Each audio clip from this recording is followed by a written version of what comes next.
Hello बच्चों, तो light का एक अगला वीडियो जिसमें आज हम पढ़ेंगे numerical based on total internal reflection. Total internal reflection पर न्यूमेरिकल किया जाएगा, एक दो न्यूमेरिकल करेंगे।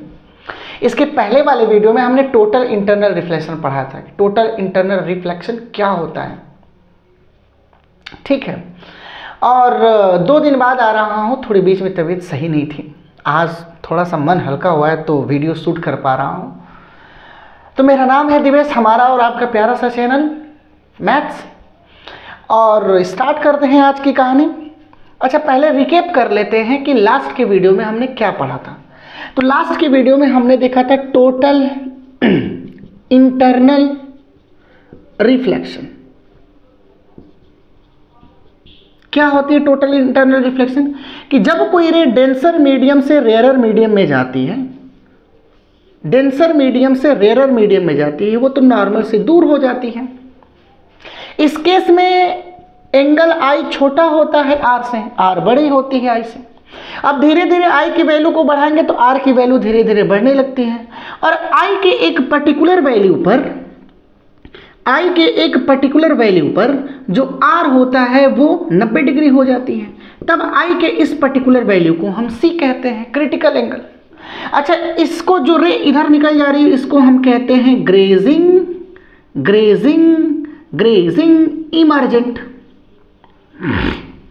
ग्रेजिंग इमर्जेंट बोलते हैं। अब आई की वैल्यू को क्रिटिकल एंगल से थोड़ी सी बढ़ा दें, आई की वैल्यू को क्रिटिकल एंगल से थोड़ी सी बढ़ा दें, तब टोटल रे करीब करीब 99% रे सेम मीडियम में रिफ्लेक्ट हो जाती है।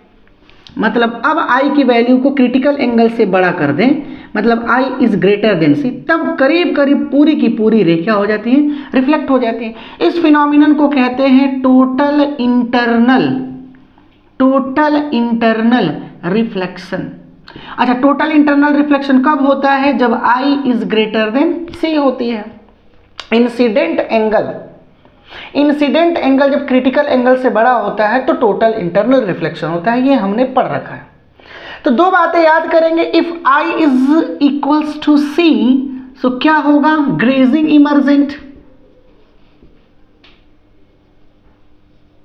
और दूसरी I is greater than C तो होगा TIR, total internal reflection. I is equals to C पे ग्रेजिंग इमर्जेंट और I is greater than C पर हो जाएगा टोटल इंटरनल रिफ्लेक्शन। अच्छा, कंडीशंस क्या है टोटल इंटरनल रिफ्लेक्शन के लिए? तो मैं बता रखा हूं, फिर से लिख दे रहा हूं। Conditions for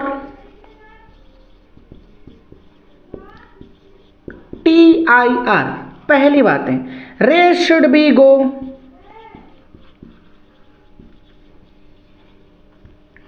from denser medium to rarer medium.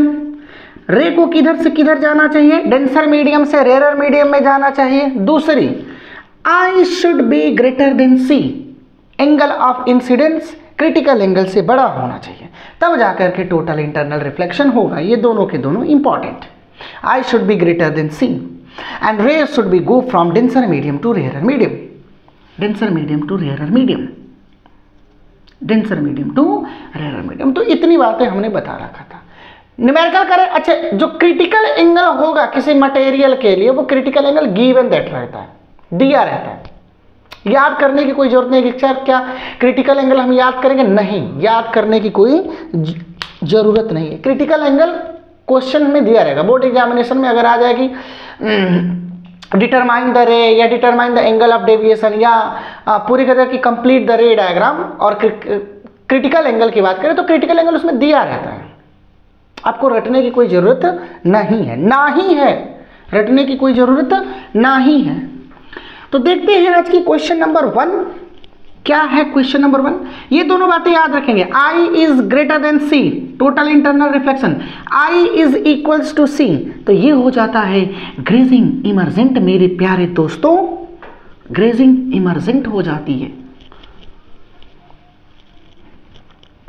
So question number 1, question ये कह रहा, क्वेश्चन ये कह रहा कि हमारे पास एक ट्राइएंगुलर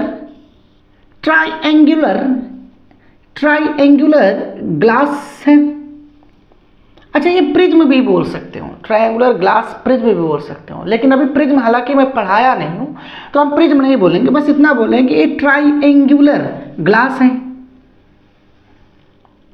अच्छा, इसमें एक एंगल दे रखा है कितने डिग्री का, ये एंगल दे रखा है 90 डिग्री का, 90 डिग्री का। ये एंगल कितना दे रखा है, सो इस एंगल की बात कर ले तो ये एंगल दे रखा है 60 डिग्री की। अच्छा, ये एंगल कितना दे रखा है, तो ये एंगल की बात करें तो ये एंगल दे रखा है 30 डिग्री की। तो हमारे पास एक ग्लास हुआ और इसमें ये एंगल 90 डिग्री का, ये एंगल 60 डिग्री का, ये एंगल 30 डिग्री का, ये दे रखा है। हमारे पास बुक है, बुक में से देख के करा रहा हूं। और एक रे नॉर्मली इंसिडेंट हो रही है कुछ ऐसे, टिंग, ये रे आ रही, और यहां से जो एंगल ये बन रहा है ये कितने डिग्री का दिया रखा है, 90 डिग्री का। तो क्वेश्चन कह रहा है फाइंड द या complete the, not find, complete the path of the रे के पाथ को कंप्लीट करो। अच्छा, इस ग्लास के लिए क्रिटिकल एंगल की जो अगर बात करें तो इस ग्लास के लिए क्रिटिकल एंगल C बराबर 42 डिग्री दे रखा है। तो कंप्लीट द रे, हमको रे कंप्लीट करना है, क्या होगा, चलो आओ करते हैं क्या होगा। देखो, क्योंकि इस सरफेस पे रे नॉर्मली आ रही, तो नॉर्मली आ रही बिना डेविएट होकर नॉर्मली निकल जाएगा। भाई हमने क्या पढ़ा है कि अगर रे डेंसर मीडियम से या रेयर मीडियम से या एक मीडियम से दूसरे मीडियम में जाती है तो रे थोड़ा सा रिफ्रैक्ट हो जाती है, कुछ मुड़ जाती है। लेकिन अगर कोई रे नॉर्मली आ रही है तब रिफ्रैक्शन नहीं होती। नहीं होने का मतलब, नहीं होने का इन द सेंस कि अगर नॉर्मली रे आएगी तो वो नॉर्मली सीधे निकल जाती है। अगर नॉर्मली रे आ रही है, जैसे कोई ग्लास है ये, और अगर ये नॉर्मली आ रही है तो रे ऐसे नॉर्मली सीधे निकल जाएगी, ठीक। क्योंकि ये रे इस सरफेस पर नॉर्मली आ रही है तो ये रे बिना डेविएट होके सीधे निकल जाएगी, ठीक, सीधे निकल जाएगी। अच्छा, इस सी को हम यहाँ पे लिख देते हैं, C बराबर 42 डिग्री। अब इस सरफेस के लिए ये इंसिडेंट रे का काम करेगा, बोलो मित्रों, करेगा कि नहीं करेगा। इस सरफेस के लिए ये किसका काम करेगा, इंसिडेंट रे का। तो इस पॉइंट पर सरफेस के परपेंडिकुलर ड्रॉ करो एक रे, किसकी तरह बिहेव करता है, नॉर्मल की तरफ। अच्छा, आओ एंगल की बात करें, ये कितने डिग्री का एंगल सर, 90 है। ये कितने डिग्री का एंगल सर, 60। तो 90 में से 60 गया तो ये कितने डिग्री का एंगल सर, 30। ये 90 डिग्री का, ये 60 डिग्री का सॉरी। तो 90 में से 60 माइनस करोगे तो ये 30 होगा। या ट्रायंगल के तीनों इंटरनल एंगल सब 180 होता है, इन दोनों को जोड़ के 180 में से माइनस कर दो तो ये 30 डिग्री होगी। अब देखो, ये लाइन इस सरफेस पे 90 डिग्री है, परपेंडिकुलर है, तो ये 90 डिग्री की एंगल, ये 30 डिग्री, तो ये एंगल कितना का हुआ, 60। ये एंगल कितना का हुआ, 60। तो इस सरफेस के लिए जो इंसिडेंट एंगल है या एंगल ऑफ इंसिडेंट है वो कितने डिग्री का, 60 डिग्री का। और क्रिटिकल एंगल ग्लास के लिए दे रखा है कितने डिग्री का, 42 डिग्री का। मतलब कि आई बराबर, आई जो हुआ वो बड़ा हो गया C से, आई 60 डिग्री का और C कितने डिग्री का दे दिया, 42 डिग्री का। और I is greater then C होता है तो हमको मालूम होता है क्या होता है, TIR, टोटल इंटरनल रिफ्लेक्शन। मतलब 60 डिग्री पे आई तो रे 60 डिग्री पर रिफ्लेक्ट हो जाएगा, 60 डिग्री में। तो 60 डिग्री का ये तो एंगल ऑफ रिफ्लेक्शन, ये भी 60 डिग्री का, भाई हम पढ़ चुके हैं।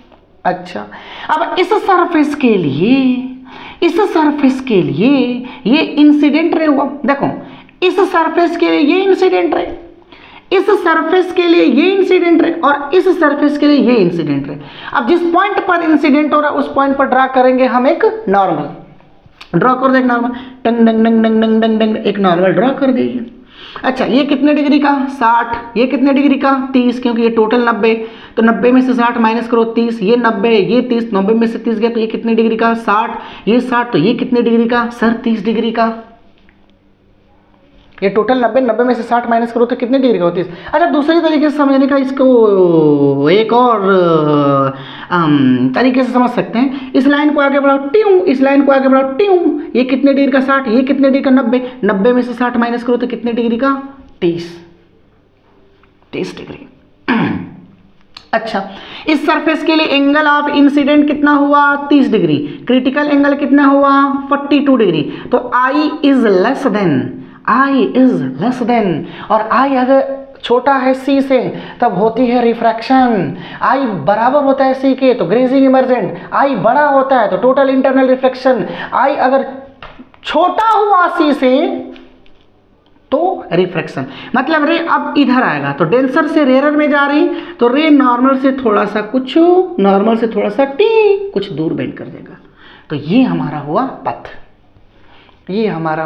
अच्छा मान लो कोई पूछेगा कि एंगल ऑफ डेविएशन कितना हुआ या फिर एंगल ऑफ इमर्जेंट कितना हुआ, ये एंगल कितना हुआ, तो इस पॉइंट पे लगा दो स्नेल्स लॉ, स्नेल्स लॉ क्या होता है, तो जिस मीडियम में हो उसके रिफ्रैक्टिव इंडेक्स और उसमें बने एंगल के साइन का प्रोडक्ट, दूसरे मीडियम में जा रहे हो तो रिफ्रैक्टिव इंडेक्स और उसमें बने एंगल के साइन का प्रोडक्ट आपस में क्या होता है, बराबर होती है, ये हम जान चुके हैं। तो इस पॉइंट पे लगा स्नेल्स लॉ, तो इस पॉइंट पे स्नेल्स लॉ लगाएंगे तो पहले इस मीडियम में, तो इसमें इस मीडियम की ग्लास है तो रिफ्रैक्टिव इंडेक्स कितना होगा, Snell's law from Snell's law. तो इस मीडियम में ग्लास है तो ग्लास के रिफ्रैक्टिव इंडेक्स म्यू जी, इसमें एंगल कितना बन रहा 30 डिग्री, देखो ना 30 डिग्री का। फिर उसके बाद इस मीडियम में आए तो इस मीडियम की रिफ्रैक्टिव इंडेक्स एयर है तो म्यू ए, और इसमें जो एंगल बन रहा ई तो क्या लिखोगे ई साइन ई। अच्छा म्यू जी का मान कैसे निकालिए, तो दिया ही नहीं हुआ, लेकिन हम तो जानते हैं एक चीज क्या, साइन सी बराबर 1 में म्यू जी, या ये भी हम जानते हैं साइन सी बराबर म्यू रेयरर में म्यू डेंसर, जान चुके हैं, पढ़ा था। अच्छा साइन सी कितने डिग्री का है, तो सी का मान 42 डिग्री, म्यू आर 1 और म्यू डी की जगह पर ना मालूम तो यहाँ से म्यू डी कितना होगा 1 में साइन 42, तो यहाँ पे म्यू जी की जगह पे लिखेंगे 1 में साइन 42 और यहाँ पे साइन 30 का मान कितना होता है 1/2 म्यू ए 1 और यहाँ से कितना होगा सर साइन ई, तो साइन ई की वैल्यू कितनी होगी, इसका इसमें गुणा कर देंगे तो साइन ई बराबर 1/2 साइन 40 डिग्री। तो ई का मान साइन 40 डिग्री की तो वैल्यू याद ही नहीं है, तो ई का मान कैसे निकालेंगे, साइन को इधर भेजें तो ई बराबर साइन इनवर्स दिख रहा कि नहीं है, क्या ये चीज दिख रही है, ठीक, साइन इनवर्स, साइन इधर जाएगा तो बन जाएगा 1/2 साइन 42 डिग्री। अरे एग्जाम में अगर क्वेश्चन ये आएगा कि फाइंड द एंगल ई तो साइन 42 डिग्री की वैल्यू दिया रहेगा, आपको टेंशन की कोई जरूरत नहीं है, साइन 42 डिग्री की वैल्यू दिया रहता है, गिवन दैट रहता है। छोटे छोटे वैल्यू जैसे 0 डिग्री हुआ, 30 डिग्री हुआ, 45 डिग्री हुआ, ये तो याद किया जा सकता है। अब साइन जैसे 42 हुआ 42, तो ये कितना कोई टेबल याद करे, तो ये सब दिए रहते हैं। साइन 37 कितना होता है, साइन 53 कितना होता है, तो ये सब टेबल दिया रहता है, ये सब दिया रहेगा कि इसकी वैल्यू इतनी होती है, साइन 7 डिग्री की वैल्यू इतनी होती है। हो सकता है कि इस ग्लास के लिए क्रिटिकल एंगल मान के चलो कि 48 डिग्री हो जाए तो यहाँ पे हमको साइन 48 लिखना पड़ेगा। तो क्या साइन 48 डिग्री की वैल्यू सबको याद होगी, नहीं सर, कितना कोई याद करेगा, हम कुछ पर्टिकुलर वैल्यू याद कर सकते हैं, 0, 30, 45, 60, 90, कुछ पर्टिकुलर वैल्यू याद कर सकते हैं, 1, 2, 3, ये सब कैसे याद होगा। समझ में मेरी बात आ गई, अच्छे से समझ में आई, ओके। तो क्वेश्चन नंबर 2, बस कुछ करना नहीं है, कॉन्सेप्ट यूज करना है, रे को ड्रॉ कर देना है, कॉन्सेप्ट पकड़ो, रे ड्रॉ करो। अगर आई बराबर सी के हुआ तो ग्रेजिंग इमर्जेंट, और आई अगर बड़ा हो गया सी से मेरे भाई तो टोटल इंटरनल रिफ्लेक्शन तीर हो जाती है। सर तीर क्या होता है, तीर वो धनुष बाण वाला नहीं रे, TIR का मतलब टोटल इंटरनल रिफ्लेक्शन। ओके, एक सवाल और करेंगे, क्वेश्चन नंबर 2। क्वेश्चन नंबर 2 कह रहे हैं टिंग रिंग रिंग रिंग टिंग रिंग, ये ग्लास है और सी की वैल्यू कितना दे दिया 42 डिग्री का, टिंग रिंग, ठीक है। और ये जो एंगल दे रखा है टंग डंग डंग डंग डंग डंग डंग नॉर्मल, ये जो एंगल दे रखा है वो कितनी डिग्री का दे रखा है 42 डिग्री की। कह रहा है कंप्लीट द पाथ को कंप्लीट करो, ठीक। अच्छा पहले देखो एंगल ऑफ इंसिडेंस कितना हुआ, आई का मान कितने डिग्री का हुआ 42 डिग्री का। आई का मान कितने डिग्री का हुआ 42 डिग्री का, सी का मान कितना डिग्री हुआ 42 डिग्री का। सर आई बराबर सी 42 डिग्री, इसका मतलब सर क्या हो जाएगा, ग्रेजिंग इमर्जेंट होगा कि नहीं होगा? सर बिल्कुल होगा, नहीं होगा, ये गलत है, नहीं होगा। आई 42 डिग्री कैसे हुआ मेरे भाई? एंगल ऑफ इंसिडेंट 42 डिग्री कैसे हुआ? ये नॉर्मल हुआ, ये इंसिडेंट रे हुआ, सही है ना? ना नहीं सही है, ये 42 डिग्री यहाँ पे रहना चाहिए, वो सही है, इसको मिला दें, सही था सही था।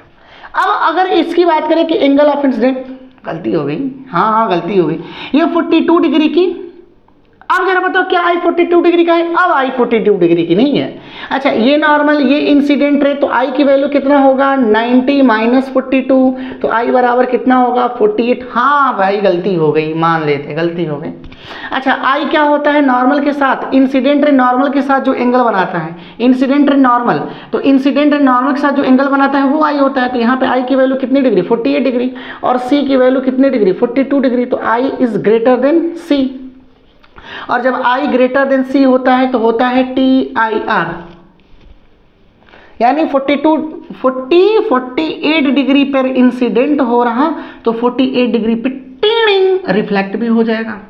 अच्छा इस सरफेस के लिए ये काम करेगा किसका, इंसिडेंट रे का। अब निकालो, ये 48 डिग्री का तो ये भी 48 डिग्री का होगा। अच्छा ये दोनों के दोनों रे पैरेलल, ये और ये लाइन पैरेलल, तो ये एंगल और ये एंगल ऑल्टरनेट से इक्वल, तो ये 48 डिग्री की, तो ये भी कितने डिग्री का 48 डिग्री का, नॉर्मल बनाओ नॉर्मल बनाओ।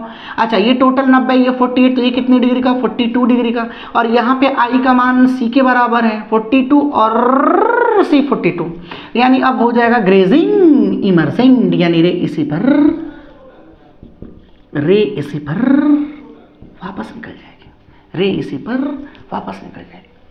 समझ में मेरी बात आ गई? यहाँ से थोड़ी सी मिस्टेक हो गई थी, समझ में मेरी बात आ गई? तो इसी तरह पढ़ाई करते रहो, मिलते हैं फिर कल एक नया वीडियो टोटल इंटरनल रिफ्लेक्शन पर 2-3 न्यूमेरिकल और करेंगे। तब तक ऑल द वेरी बेस्ट।